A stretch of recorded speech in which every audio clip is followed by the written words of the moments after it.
Mais uma vez quero saudar a todos que estão aqui presentes em nossa catedral, assim como também quem está nos acompanhando através da Rádio 9 de Julho, das mídias sociais e da Rede Vida de televisão, que transmite esta missa para todo o Brasil. Meus irmãos e minhas irmãs, quando nós olhamos para a nossa vida, a vida de cada um, a vida como ela é de fato, a vida no seu dia a dia, nós vemos o quanto ela está revestida de luz e de trevas. Às vezes, mais trevas do que luz. Mas ela pode ser pensada a partir de dois pontos de vista diferentes. Eu posso, por exemplo, encarar a vida com todas as suas dificuldades de uma maneira pessimista, trágica. Ou talvez eu tenha uma visão muito otimista da vida. Pode ser que eu tenha, olhando para a minha vida, eu consiga me encher de esperança sobre o meu futuro. Pode ser que eu, olhando para a minha vida, não veja nenhuma perspectiva. Por isso também existem dois modos de encarar a vida. Um modo com fé, ou seja, eu vejo o que está acontecendo comigo e enxergo isso à luz da fé. Ou posso também olhar para a vida sem a fé. A palavra de Deus hoje nos faz fazer uma opção que não nos levará ao desespero, mas nos colocará no caminho da esperança e da confiança total em Deus. Eu queria começar hoje com vocês, meditando a primeira leitura que nós ouvimos, que vocês têm aí. Nós temos aqui a figura emblemática de Jó. Eu convido a todos vocês, quando chegarem em casa, tendo a Bíblia em casa, leiam o livro de Jó. Vale muito a pena. É uma novela.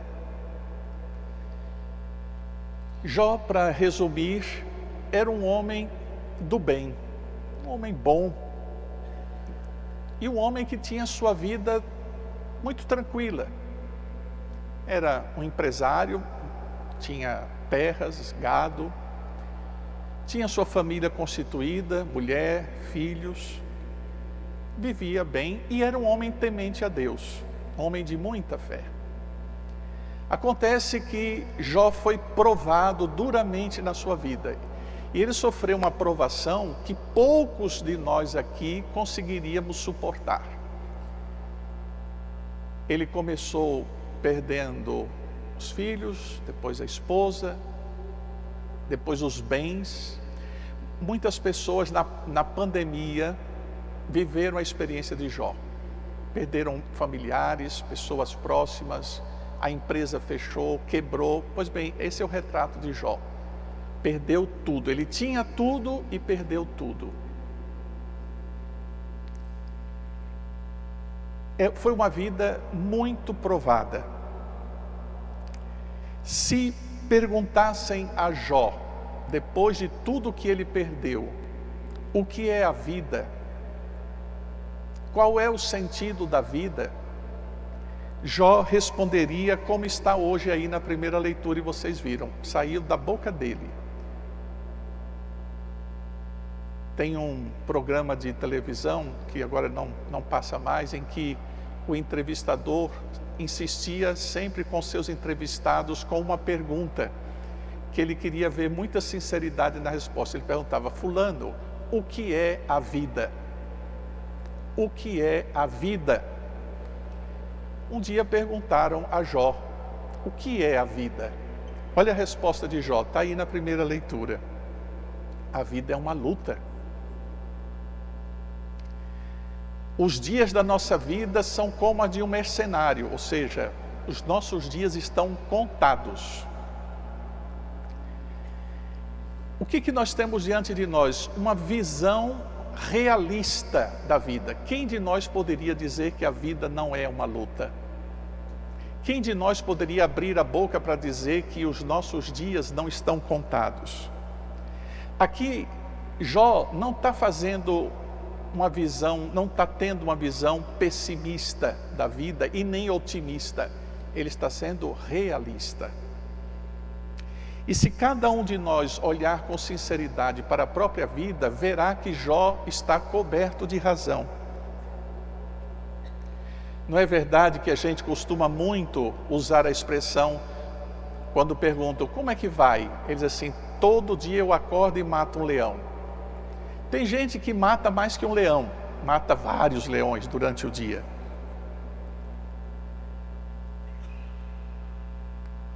No fundo, meus irmãos, não é verdade verdadeira que nós não somos eternos nesse mundo? Será que nós já não nos demos conta que a vida é um sopro? Nós estamos aqui, estamos vivos, mas já morreu gente muito próxima a nós. E todas as vezes que a gente foi para o enterro de alguém, a gente perguntou, meu Deus, mas como a vida é breve, como a vida é um sopro. Não faz muito tempo, todo mundo que está aqui lembra, durante a pandemia do coronavírus, nós todos os dias lembrávamos do quanto a nossa vida é frágil, é breve. A pandemia deixou essa lição que eu espero que todo mundo tenha aprendido, né? Tem gente ainda meio alienada, mas quem viveu dentro daquele ciclone que foi a pandemia, tirou essa conclusão muito rápido, a vida é breve. E Jó, com seu realismo, ele apresenta a vida, porque afinal de contas a vida lhe fez provar muita dor, muito sofrimento. E ele diz assim, vocês têm aí na primeira leitura, como um escravo suspira pela sombra, como um assalariado aguarda sua paga, assim eu tive por ganho meses de decepção, couberam-me noites de sofrimento. Se eu me deito, eu penso, quando poderei levantar-me? Vejam, é o homem deprimido. Ele está na cama e dizendo, não tenho força de me levantar. E se eu me levanto, eu não vejo a hora de acabar o dia para eu voltar para a cama novamente. É o retrato de Jó.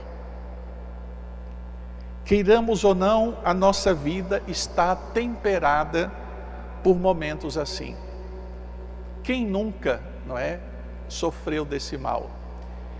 Quem nunca por uma tragédia, por um momento difícil, por um sofrimento terrível, não se prostrou? Ficou na cama, sem ânimo para nada, sem sentido para nada. A nossa vida vem acumulando essas histórias. E, portanto, há um cenário para Jó de muita negatividade. Aí a gente poderia perguntar, mas o que essa leitura tão trágica está fazendo aqui na missa? E eu estou tendo que ouvir isso e entender que isso é a palavra de Deus.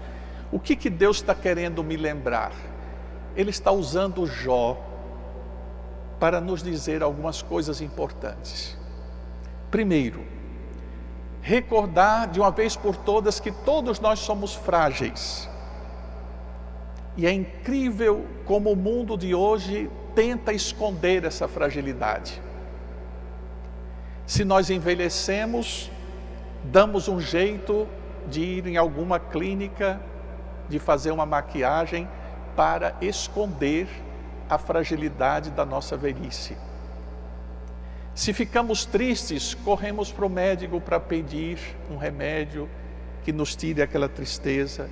Ou fugimos para uma festa onde o barulho e a agitação nos fará esquecer, pelo menos durante aquele tempo, de que a vida é dura. E quanta ilusão, não é? Quando nós agimos assim, corremos o risco de esquecer da nossa fragilidade e de que nós não somos eternos. Que nós podemos tudo. Não, nós não podemos tudo. e que os nossos dias nesse mundo e nessa terra são poucos, porque nós somos aqui peregrinos.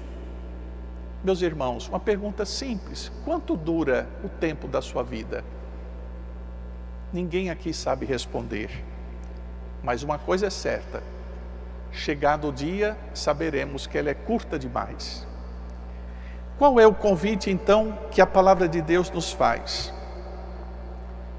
Primeiro, meu irmão, minha irmã, eu digo para você e digo para mim: não fuja da vida.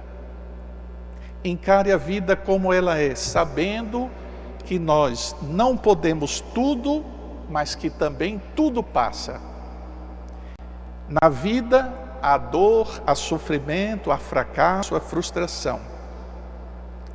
Isso faz parte da vida.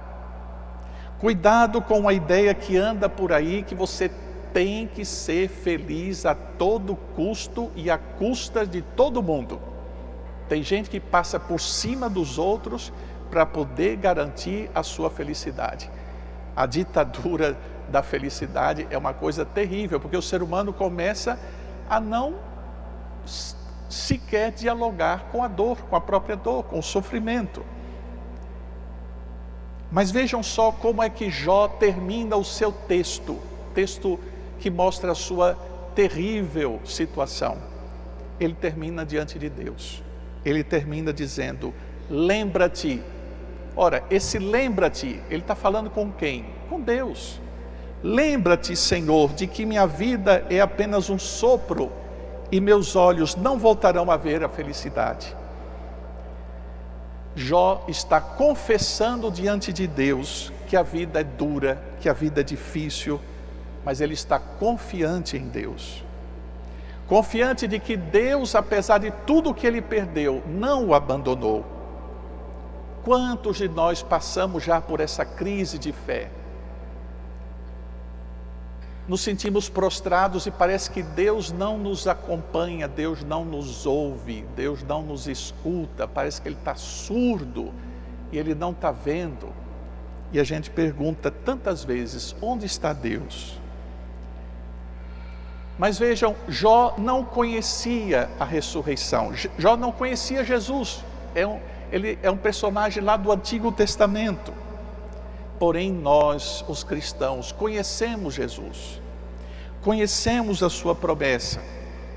Então a nossa vida, esta concreta nossa, feita de fracassos e vitórias, de luz e de trevas, de dor e de alegria, ela está cheia de significados. E é por isso que nós podemos rezar a Deus assim: Senhor, eu vim de Ti e um dia voltarei para Ti. Senhor, é verdade sim que a minha vida é frágil e ela passa como um sopro, mas depois da minha morte, eu não estarei entregue ao vazio, à escuridão, ao nada. Não, Senhor, porque és Tu que me aguardas depois da minha morte. Tu que te fizeste tão frágil para que eu pudesse conhecer a eternidade. É a diferença entre nós e Jó. Meus irmãos, não há nada de mal em você querer ser feliz. Isso é muito legítimo, isso é muito humano. Não há nada de mal em você querer desfrutar a vida. Não há nada de errado em você repetir com o poeta: o que é a vida? Eu fico com a pureza da resposta das crianças: é a vida, é bonita e é bonita. Que coisa linda! Não tem nenhum problema em relação a isso. Essa é uma visão positiva da vida. Mas tudo isso não pode nos levar a esquecer de que nós somos limitados e frágeis. Que nenhum de nós tem poder para afirmar, por exemplo, que na próxima semana estará vivo, ou mesmo amanhã. Olhemos agora para Jesus no Evangelho. Quais são os gestos dele diante daquela mulher, a sogra de Pedro, que está, como Jó, prostrada na cama? Ela está prostrada. Jó também estava prostrado na cama.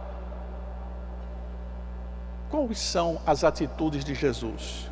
Diz o Evangelho, vocês podem conferir, que Jesus, ao ver a sogra de Pedro, fez 3 coisas, presta atenção. Aproximou-se dela, estendeu a mão e ajudou ela a se levantar. Preste atenção, Jesus é Deus. Como Deus age nos momentos de sofrimento e de dor que nós passamos? Ele faz exatamente como Jesus fez com aquela mulher. Ele se aproxima, ele não fica distante. Ele nos dá a sua mão, segura na mão de Deus e vai. A gente canta isso.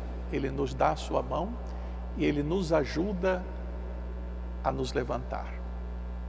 Olhem, não esqueçam jamais disso. Porque o sofrimento e a dor não têm sua origem em Deus. Pelo contrário, quando nós percorremos as páginas do Evangelho, o que a gente mais vê é Jesus revelando quem é Deus, e Deus sempre está ali curando os doentes, expulsando os demônios, sarando as pessoas, salvando as pessoas. Somente em Deus nós podemos dizer, estou são e salvo. Vejam que as palavras têm a mesma raiz. Eu estou sadio e salvo. Só nas mãos de Deus.